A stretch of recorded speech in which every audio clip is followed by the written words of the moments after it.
Welcome back to One Foot In. I'm Ohana. He's not Win. No, your eyes are not deceiving you. No, Win did not get facial reconstruction surgery. Plastic surgery, I suppose I could have just said. Win is on vacation and filling in. We've got, if you want to introduce yourself. What's up, guys? It's Sammy Vasserstein. I'm not trying to fill both shoes, but perhaps I'll have one foot in. Am I right? But yeah, no, I'm very excited to be here. Thank you, Aton. Of Enjoy course. your vacation. Um, thank you for letting me be here. Of course. I mean, I'm very excited to have you here. Very excited to hear your opinion on things, Of have you course. chime in on some stuff. But yeah, it's Tuesday, and usually Tuesday is a recap episode, but because games are tomorrow, well, one game is tonight, and then the other three are tomorrow, playoff games, New Year's, and that's a Wednesday. So Tuesday today is a preview episode, and I guess Friday will be a recap. So let's just start off, and we'll go through the games chronologically, starting with today's game. That is Penn State at Boise State. Boise State, of course, their group of five conference champion. They got a bye. Um, but Penn State's coming off a big win against SMU. Now, I want to talk about Penn State because I talked about this before the SMU game, and how I really was impressed. And I think we watched part of this game together, the Penn State Oregon game, Big Ten championship. I was really impressed with Penn State. And because I their defense was the one unit I wasn't really concerned about. And I said, they let Oregon score 45 points or whatever it was, and people were going to be low on their defense. And I thought that would be misguided, I suppose, because I trust that their defense is good. But I was really impressed with their offense. And I mean, because we were sitting there watching it. I think it was during, if I'm not mistaken, the final ever 254 mock trial Yes, uh, it was. Yes, it was. party. Probably shouldn't have dropped the 254 there for, reasons, but whatever, it doesn't really matter. Yeah. Um, I mean, I watched that game and all it told me was Penn State's legit. You could say Boise State kind of did the same thing against the same team, but it's different points in the season. Um, I don't know. I saw a quarterback that was playing a lot better, a lot more confidently than we've ever seen him play before. That shout out. offense was clicking. If the defense didn't show up against one of the best offenses and probably the natty favorite, then so be it. Um, but it doesn't have to show up the way it has to show up against Oregon right now. They're playing Boise State. Um, they're, you know, they're the runner up in the Big Ten, going up against a G5 team. I mean, Ashton Genty's a great story. Ashton Genty's a great player. He's going to be great in the NFL, but I really don't see a world where Penn State isn't dominant in this game and showing off that they probably are a legit natty contender. Yeah, I mean, I can't really disagree with anything you said. I don't know if you're familiar or aware, I suppose, um, but throughout the season, there's been a few guys that have, I've talked about their NFL prospects at the quarterback position. My Garrett Nussmeier was the original of this, where I was like, kind of like Garrett Nussmeier as a pro quarterback, see the traits.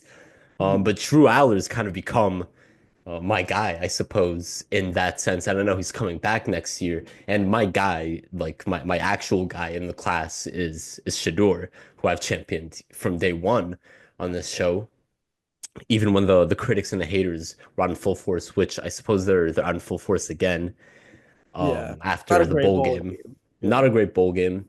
Um, and then you have some people, and this is like totally off trail, but you have some people, one person in particular, saying the Patriots would be irresponsible to not consider taking Shador at one and Ooh, trading Drake May if they fall in love with Shador and think he's better than Drake May, which as a Drake that's a May crazy super fan, story.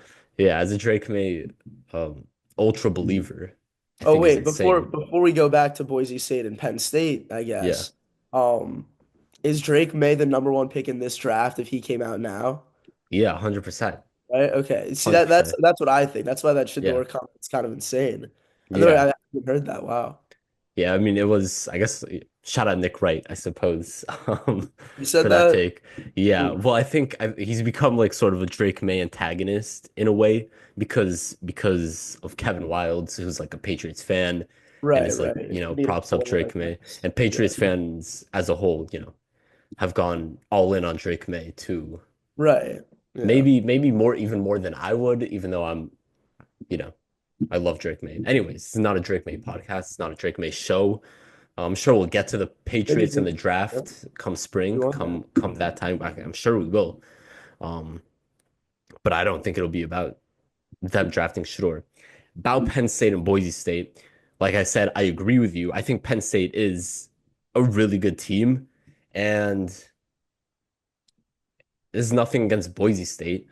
It's just I think Boise State's kind of been misjudged, mistaken, mischaracterized as the little engine that could, the underdog story. When in reality, if you look at Boise State in their conference and the teams they're playing, they're anything but. Like they're generally the big brother of their conference. They're generally like I don't know about you, but I've always looked at Boise State as like a legit program. Yeah, Um, for sure. I it mean, they've been on my radar perhaps since we were whatever it was, 14 years old, drafting Jay Ajayi, who yeah, came in and dominated. came Much in. akin to Ashton Genty now almost. Yeah, I mean, You see the same dominant runs on that blue field that you did with Ajayi coming out as a prospect in a mhm. way. Jay Um, Ajayi in all three 200-yard games in a season, yeah, back I to mean, back 200-yard games. yeah. I mean, that program also really recruits well in that whole like PNW area. That's typically very under recruited. I mean, outside of Oregon and Washington, they do kind of have almost this premier program in the northwest of our country. No, I mean, they're definitely a legit program, not to, they definitely aren't, um, I mean, 99 times out of 100, they're not David versus Goliath, but, Right. um, yeah, I mean, at some point they are though. Yeah, at some point, and this is that point, and this will be that point every year for the group of five team that makes it. Um, I think that's like I mean I guess on the Penn State Boise State game to put a bow on it. And then before I jump into this like middle, like in between games conversation that I was about to get into, I think Penn State's gonna win. I think they'll win pretty handily, and I don't think that's like. I think that's Boise State had a great season. Ashton Jeanty had a great season. I think if he could carry Boise State to a win here, that would be astronomical. Oh, Um, 100%. like that would be unbelievable for him because really at this stage of competition, it feels more like he'll have to be a one-man army as opposed to before, where like I said, Boise State's the better team in Yeah, these games yeah, consistently. yeah. And again, I just think a lot of people are going to try to prop Boise State up because they played Oregon close, but it's not the same. It's not the same drive. It's not the same teams. The circumstances are too different to really, I guess, use that as our only proof that this will be a close game. Yeah. And yeah, Penn State 11 and a half point favorites. I'll take Penn State there. Yeah. I don't really think this will be close, but that's okay. Like I said, still a great season for Boise State. They got a bye. They did get a bye as the group of five team.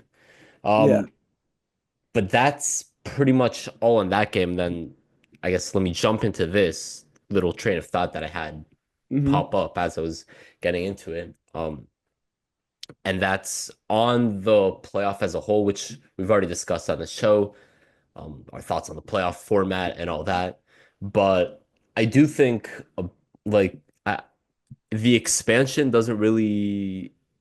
I know people want to say like, oh, there's more teams and more opportunities and upsets and yada yada yada. I don't actually think it'll do that. I just think like what the 12 team format will actually end up doing is giving us actually giving us the four best teams as the final four teams, as opposed to the committee deciding the four best teams. This is just a way to play out the four best Yeah. teams.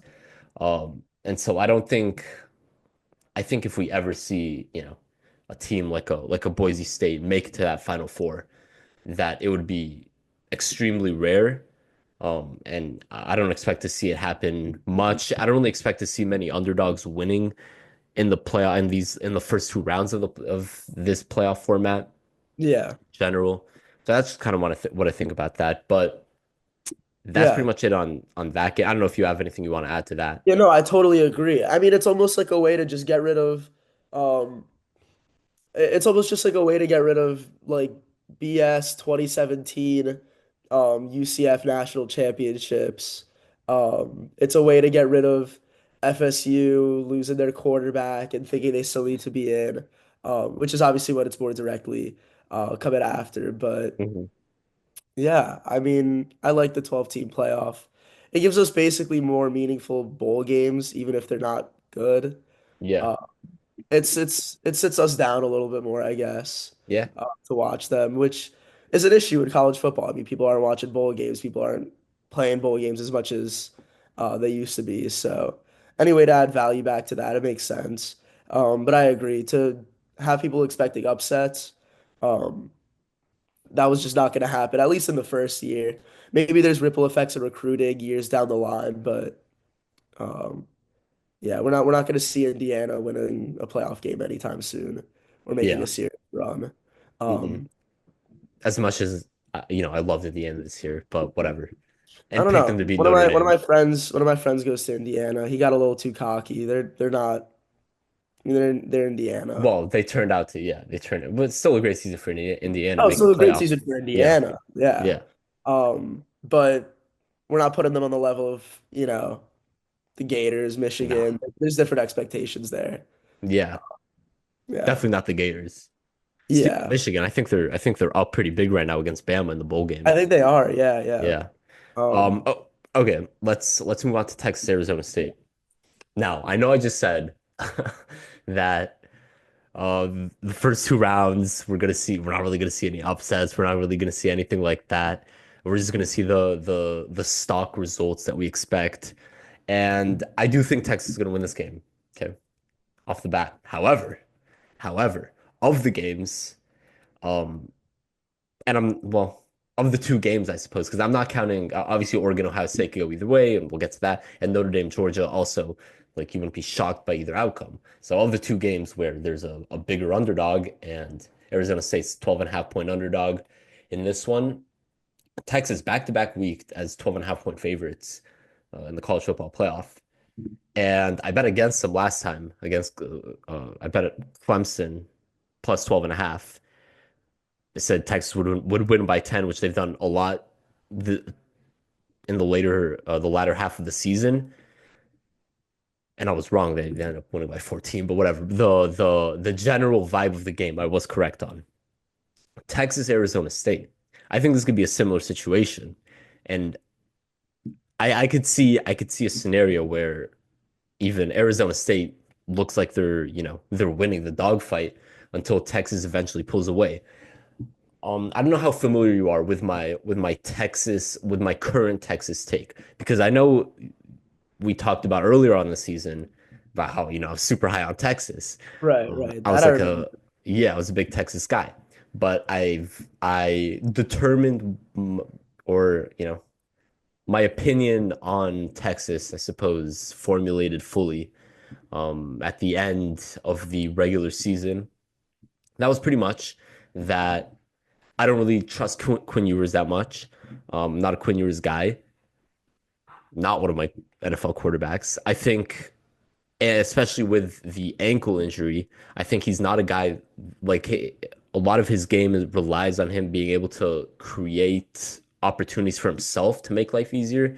And with the ankle injury, not doesn't really exist. And when that happens, and you're hindered by a mobility injury, then you pretty much have to sit in the pocket and you have to make up for it with, an elite arm, elite pocket ability, and he just doesn't have that, and so all goes awry, and that's kind of what we've seen with Texas. Yeah. No, I totally see that. I mean, I'm with you there on the Quinn Ewers take. I just don't think we see that manifest in this game. I feel like part of like what the Clemson game kind of showed is um I feel like he has this ability to almost like shy away or just kind of shrink in the big games, but like the really big games. I think you might have seen that against I think we might have like seen that against Clemson if he was just shrinking in general when, the lights were a little bright. But maybe it's just against the Georgias, maybe it's just against the Oregons, maybe it's just against, you know, um the powerhouses that they should be on the level of. Um, which also makes them a really interesting team because they have all the makings of being that powerhouse. I mean, they were number one most of the year.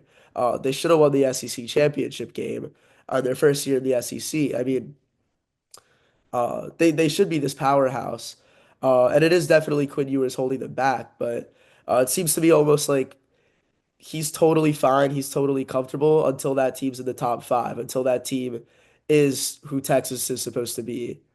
Um, So I mean, I don't know. I don't really see the dogfight against Arizona State that you might see.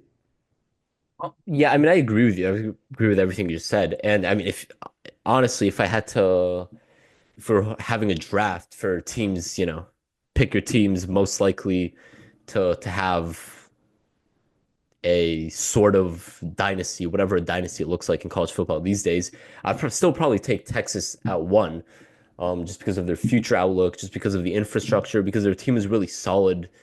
It's at the very minimum good everywhere, and because I do think Arch Manning is a step up from Ewers at quarterback, so I still would pick Texas one there, but Yeah.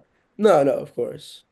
I think, like I said, I think Texas is going to win this game. I think ultimately we'll see what we saw against Clemson, which is they can just out physical you. Their O line can dominate a game like they did against Clemson, and they can just run it down your throat. And again, and this is something we talked about last time, or I think in the last previews before the first round, it's, or no, it was definitely after. Whatever. I don't know. One of the two. One of the two. Road team. Well, I guess there's no road team. What was the point? That was, oh, quarterbacks. Quarterbacks in college football. If you're the inferior team, um, like you're gonna have to put on a superhero cape, especially when other stuff doesn't work. So if your run game is not clicking generally, and this happens a lot for inferior teams, then your quarterback's gonna have to put on a superhero, gonna have to be Superman. And the only quarterback that almost, reached that level in round one was Cade Klubnik for Clemson, who played really Yeah, well. All the other quarterbacks were just completely overwhelmed. Shout out Nico right. at one point, one of our guys, but Hmm. I kind of don't see Arizona State's run game being shut down in this one. Cam Yeah, Scadaboo, I do think will be able to. I mean, he's at the worst, what, the third best running back in college football this year. I do think he'll be able to impact the game, and then I think Sam Levitt at quarterback, that makes his life easier, and I think he's the guy that can actually play, and so I can see them like at halftime. Let's say I could see this being a tie game, or even Arizona State having like a 3 point lead or whatever, and then Texas just is the better team, the better program. But I don't expect a dominant performance from Texas. And it's hard in college football to put back-to-back dominant performances together. We generally don't see it against good teams. Like you're not going to play two good teams in a row and put together two dominant performances unless you have DJ Lago at quarterback. But yeah, right. not everyone can have that. Yeah, Um, so yeah, that's pretty much where I am with this game. I think Texas eventually pulls it out, and I do think we're gonna get to see Quinn Ewers in that matchup against Oregon or Ohio State against one of those legit top five teams. yeah. And And then we'll see, I guess, who, I guess we kind of know who they really are, or I guess who Quinn Ewers really is. yeah, Um, it is. It is a difficult tightrope to walk, I guess, in terms of your quarterback's confidence and how that affects the rest of the team. But you got to wonder that at the end of this year, is there any shot Texas fans aren't sitting there um, wishing they made that quarterback change before it was too late. Because at this point, can you really put Arch in? I mean, Uh, I feel like you can, but no, you probably won't. I mean, I said before, I said after the Georgia game, before the first playoff game, that what I thought would happen if you like, I said I thought Ewers wasn't going to play well, and they'd make the move to Arch and let him go because I really don't think you can run the table with Ewers at quarterback. no. Um, I think and you almost so make that. I mean, you can make almost like that Tua Jalen Hurts switcheroo, but I just think it makes so much more sense to at least try him out in that SEC championship game. You're making the playoffs anyway. yeah, Um, yeah, I think they're gonna come to regret that, but we don't see that here. yeah, I think at this point it's too late to, or it'll be too late for them to make the switch because they won that first playoff game and the offense looked good. And they'll probably look good in this game too. And then it'll be Yeah, like, that's what happens, and that's what's gonna yeah. happen. Yeah.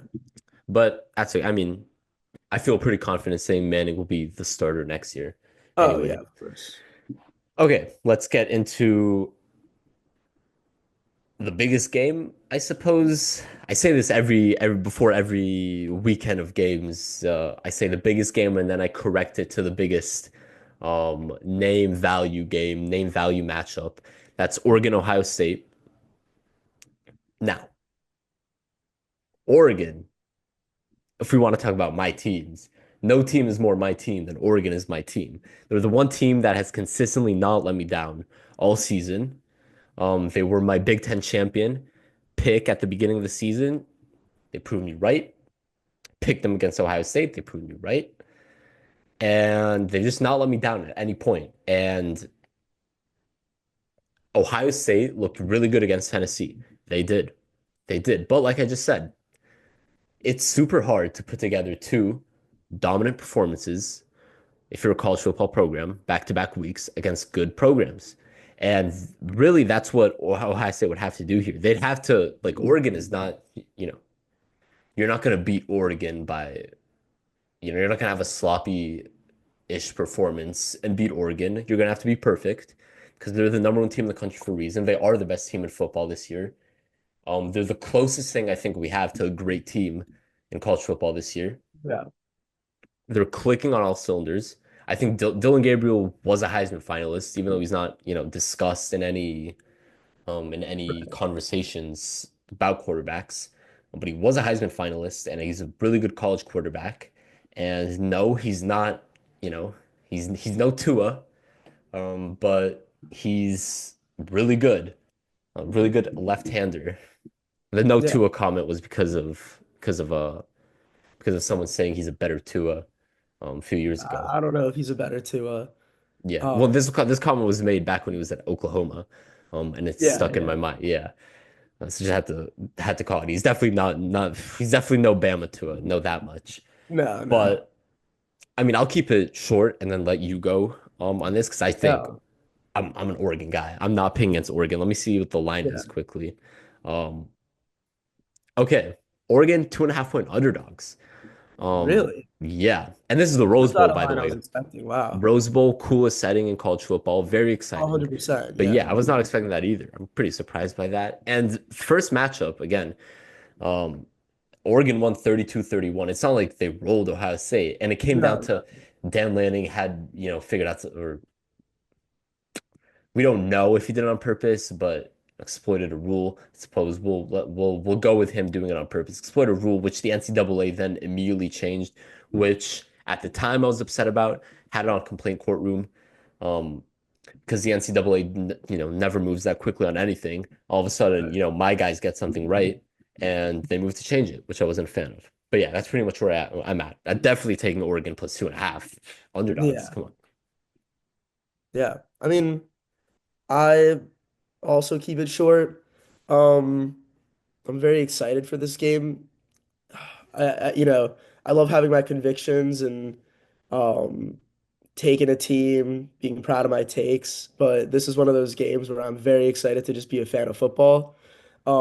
All that being said, I think I see it going either way a little more than you do here. Um, No, don't I can start see it going betting. either way. Yeah, I okay, guess I okay. didn't make that clear. I'm just Yeah, going yeah. with Oregon. Oh yeah. I mean, gun to my head, I'm also taking Oregon. But this is that game where I totally um if I'm making any pick, if I'm making any strong opinion here, it's just that I don't see this game going anything like outside of like a one score game. I mean, this is going to be a tight one. Um, it was tight back in um, that game was played in Columbus, right? Yeah. Let me check that. Yeah. Yeah.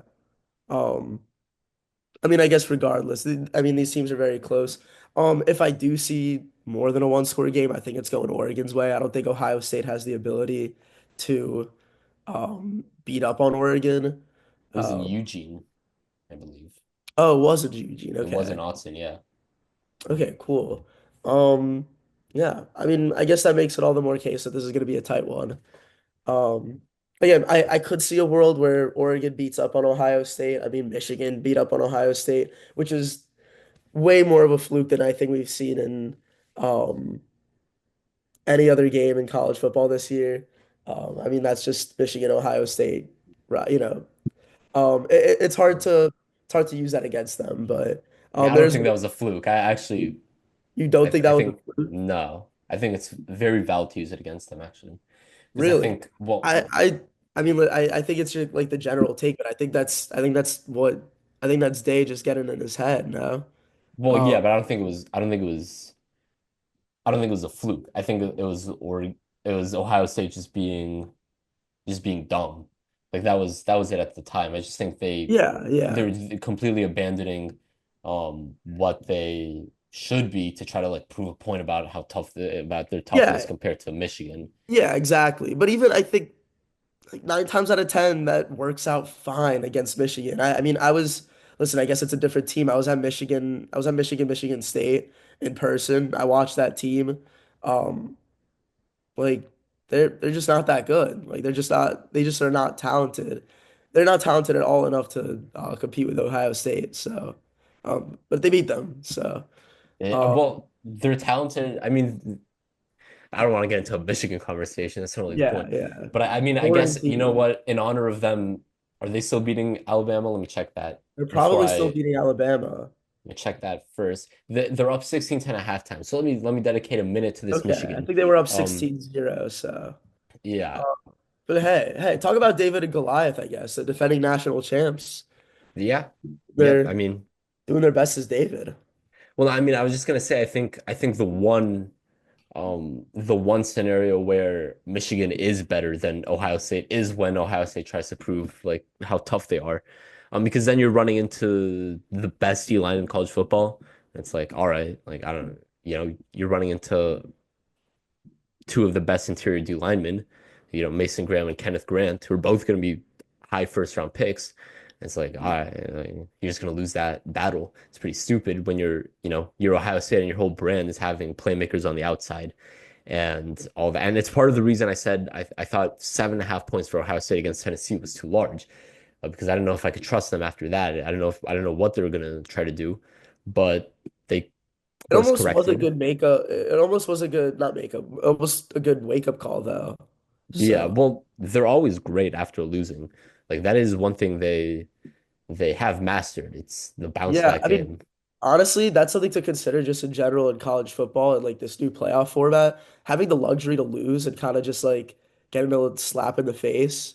Um, it's a luxury. I mean, it's not, you could argue that, I mean, you could argue that we're gonna look back after tomorrow and think, hey, like Ohio State losing that game to Michigan led to that beating Oregon, um, and suddenly becoming the natty favorites after tomorrow. So, Yeah. um, yeah, I guess that Michigan game is always good to bring up. I mean, that's really gonna be whatever Ohio State season ends up being. That's gonna be the crux of it. Yeah. Um, Yeah, I yeah, mean, Ohio State, I guess I just thought of this comp, you know, on the fly. They're very much the Eagles, college football. Vibes are just always bad, feels like. Just terrible yeah. vibes.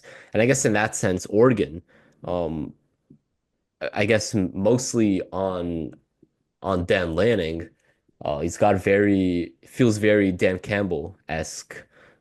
Great vibes always.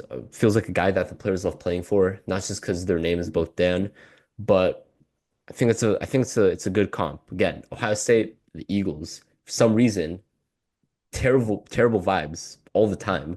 I don't know if you saw the Eagles right now. I mean, I don't know if this is a bad vibe thing. I haven't decided yet where the vibes land on this one, but they were asking guys post game yesterday or Sunday, whatever. Yeah, definitely Sunday Yeah. about, should Saquon go for the rushing record, um, next Sunday? And then Lane Johnson's like, no way. And then I forgot who, Jordan Mailata, maybe someone was like, of course, absolutely. It's pretty crazy, two offensive linemen, two very different opinions. I don't know what the vibes are. If Saquon goes for it and doesn't get it, that could be a vibe crusher because then it's like we tried and we failed. But this is not an Eagles. This is not an Eagles pod. Yeah, yeah. Anyways, I think Um, yeah, I think this game could swing both ways. Really, I just trust Oregon more. I think I have more proof of concept, I suppose, with Oregon this yeah, year, and I'm just not going to betray them. I mean, it would be dumb of me to let go of Oregon at this point. That would be stupid. yeah, Okay, Notre Dame, Georgia. I'm gonna be honest. We have spent probably like the last 20 minutes talking about this, but I didn't record. That's my fault. Um, I know you want to I know you want to rehash your take because you like your take. I'll just say I took Georgia very close. I don't really feel good about it either way. I kind of want to take Notre Dame, but I'll take Georgia. I think it'll be a close game. I think it could go either way. That's pretty much all I'll re-say because I'd rather let you rehash your take. And then you also going into a really nice thing about how awesome the year of football has been. And I kind of want you, if you want to keep talking about that, um, you know, again. So floor is yeah, yours. yeah, yeah. Thank you, Aton. Yeah, I feel very passionately about this take, so I will happily rehash it for the second time here. Um, I think I've been waiting for the wheels to fall off Georgia all year, and I'm predicting that this is the point that they do. Not totally, but I mean, I don't think Carson Beck being out makes a big difference here. Um, Hot take. I just don't think he's a great quarterback. I don't think he really changes the um, trajectory of this team. We don't know Gunner, but I could totally see a world where not knowing Gunner, him kind of being this wild card works out for them. I think overall we're just going to see a safer game from the quarterback position, but the quarterback position is really not what makes this Georgia engine run. Um, I think Georgia has a very Chiefs thing going on where um, they've been winning a lot of these games, or at least they're good games, they're tight games, off of just being a more disciplined team that's been there, done that. I mean, the Chiefs, you've seen so many times people get mad, say it's voodoo magic, deal with the devil here. But the Chiefs keep winning games just because they've been there. They're disciplined from the top down, owner, GM, and most specifically head coach. And now you almost add, not even almost, you add quarterback into that mix. Um, Completely top down.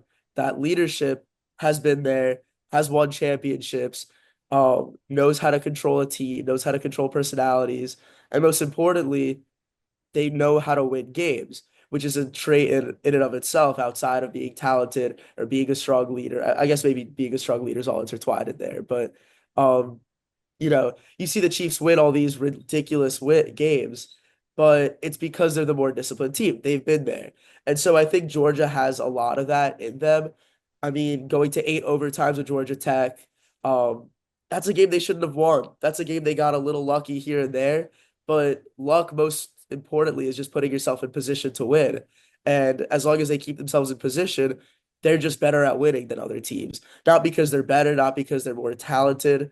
Um, I mean, they are more talented than most teams, but my point being, I think a lot of their wins and a lot of the reason why they're sitting as SEC champions, or even like not a 4-loss, 3-loss team, is because they're the more disciplined team, because they're the team that has Kirby Smart, who just knows what he's doing more. And I think the difference between the Chiefs and Georgia is that the Chiefs, part of that whole line of leadership, line of command is that guy on the field, the second greatest quarterback of all time, leading them on the field. And he can will a team on it on his own. Georgia does not have that quarterback or even that dominant offensive talent to will their team to victory. And at some point, Georgia's just not the better team. I mean, again, that Georgia Tech game, it goes to 8 overtimes. Yeah, Georgia's going to win that game, but should they have won that game? Georgia Tech looked like the better team 99% of that game. The fact that they even hung around, I mean, that's a game that they really shouldn't have won. And it's just a matter of not having been there before. You look at that Florida game. I mean, Aton, we were there in Jacksonville for that game. You know, the score didn't reflect it as much as really the vibes did. But you look at that team, Florida did not look like the underdog going in. Florida looked like they were the Georgia coming in. They looked like the dominant program coming in. They looked like they were dominating on all three sides of the game, all three aspects of it. That's not even a discipline thing. I mean, that's just a Georgia team that got lucky. DJ Lagway got carted off the field. You look at that Kentucky game. That Kentucky game, look, I mean, again, they're the better team, but Kentucky was fully in position to win. That Bama game, Bama's not really a great team now that we're like, at the end point of this year. That's not a team that really should be beating Georgia. That should be beating the SEC champions. Um, yeah, but again, I think that's a lot of Georgia talk. Um, I just think Notre Dame's the team to finally beat them. They're playing with a lot of confidence right now. As I said, they had the luxury of losing that really horrible, horrible game to Northern Illinois. And now they know what it's like to lose in embarrassing fashion. They're disciplined, they're confident, and they look dominant. I know they haven't played any great teams, but I think they're in position to beat Georgia here. I think it's close, but I don't think it's back and forth. I think we see Notre Dame having the vibe that they're going to win the whole way and ending that scoreboard with more points. Yeah. Um, yeah, and like I said, I'll take Georgia. Georgia very close. And don't really feel good about it. It is a 1.5 point spread, so Vegas doesn't really feel strongly about it in one direction or the other. And I think much of that is indicative. I think that's more of a Georgia thing than it is a Notre Dame thing, where nobody really knows how good Georgia is, or nobody's confident in how good Georgia is, even though they're, you know, the number two team in the country. Um, but yeah, that's pretty much where I stand. That's where you stand. And I want to give you, a chance to reclose, I suppose, the episode with your take, with your feeling on football, which I thought was very lovely and it's Yeah. very nice to hear. How Just about, yeah, yeah. Today's December 31st. We're ringing in the new year, so why not look back on the old one? This has been a great year of football. And specifically, I'm saying we've gotten some good games. I think the college football playoff being expanded really made um, the playoff chase a little more fun. I mean, the regular season's supposed to be really what shines in college football to me. Um, and I think it did just that. There were some great stories. Um, there were some really cool stories, some really great games. We watched that Bama Georgia game. That felt like a really just exciting game. Um, biasly. The Gators kind of breaking out. As I said while we weren't recording, um, the Gators were entering Nebraska territory in terms of being a program that used to be great, used to recruit well, used to dominate, and is just gonna fall into mediocrity for all of eternity because it really felt that way. So Lagway kind of pulling that program out is definitely exciting to me and to you at least. yeah, Um, so that was great to see.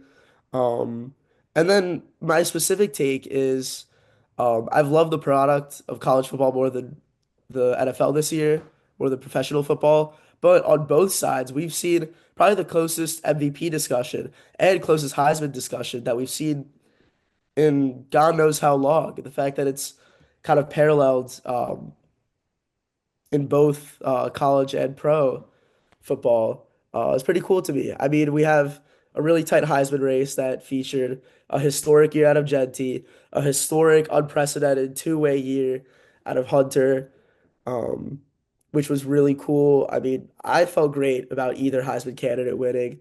Obviously, Hunter ended up being the favorite towards the end. It didn't feel as close towards the end, but even um, though the voting ended up very close.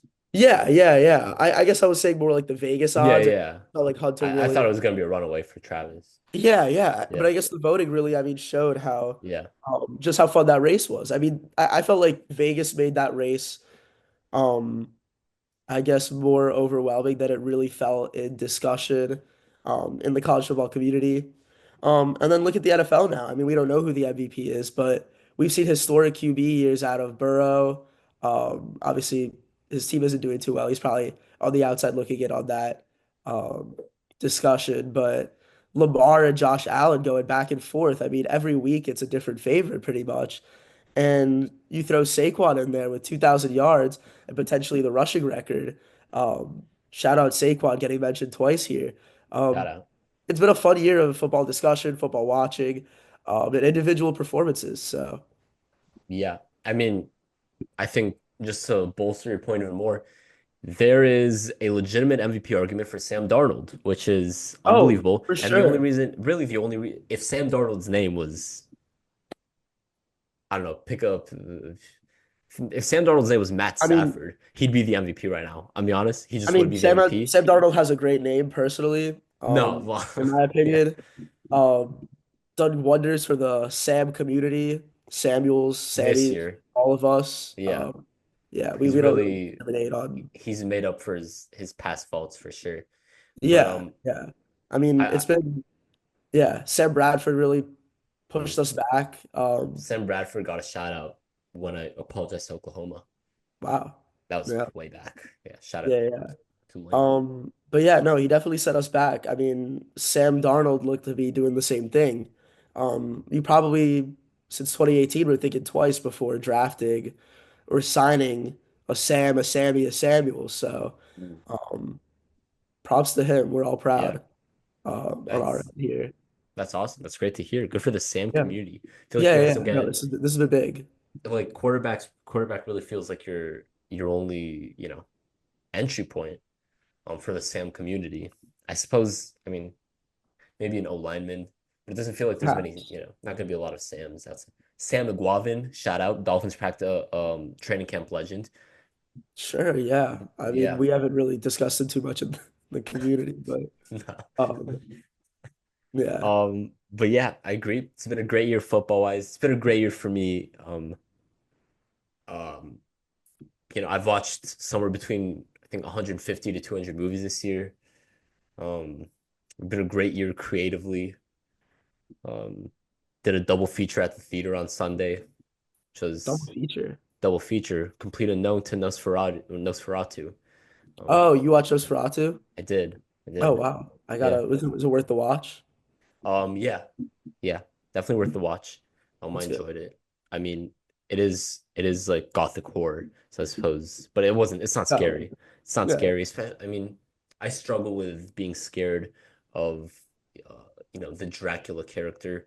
Even though I suppose this is the most extreme it could be taken in terms of like trying to make it scary, but at the end of the day, he's still got that accent and he's got a Right. mustache in this one. I mean, And he was in SpongeBob, and he was in SpongeBob. I the mean, if you see comic my relief. letterboxd review, Yeah, I yeah. talk a bit about why um not really frightened that much, but I see, I see.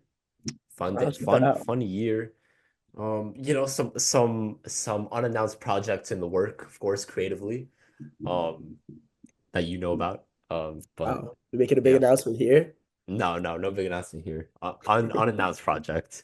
Untitled, Uh, well, the title, but untitled, yeah, semi-titled, but.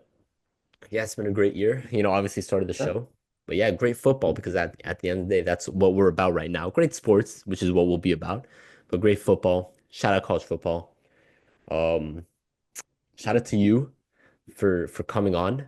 yeah, of I course. really appreciate it in Wynn's absence. Yeah. By the way, that thing I said at the beginning of the podcast, totally on the fly. That was Wait, what? like the fill in the shoes, but I'll put one foot in. I was really Oh, proud of that. that I was was really really proud of good. that. That was I really felt, good. felt good about that. That might get clipped. That might be a social media clip. Yeah, please do. I would Yeah. love to be clipped. No, I mean, you're definitely getting clipped. No, no, no, no. I've I'm got to saying I make would love for clips. that to be clipped. Oh Yeah. yeah. All right, That's probably like the height of, yeah, that was like probably the wittiest thing I've ever said in my I'll make life. a mental note. I'll make a mental note. You Yeah. can even remind me.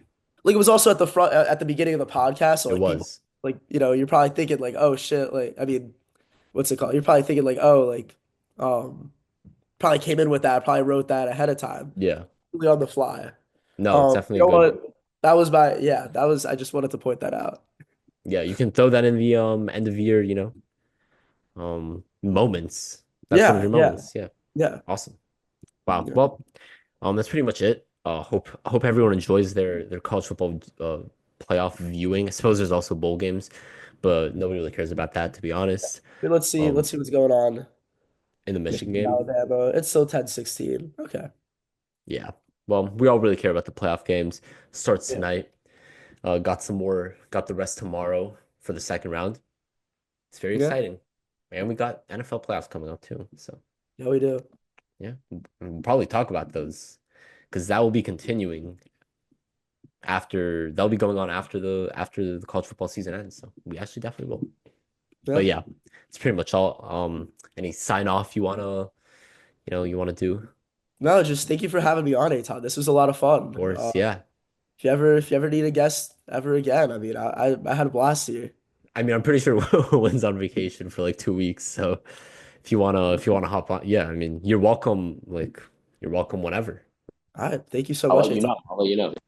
Hey, Happy New Year's. Happy New Year's and Happy New Year's to win too. wow, shout out. Shout out. Yeah, that's pretty much it. So we'll see you on Friday for the recaps, of all these games. That's all. See you. All right. Peace out.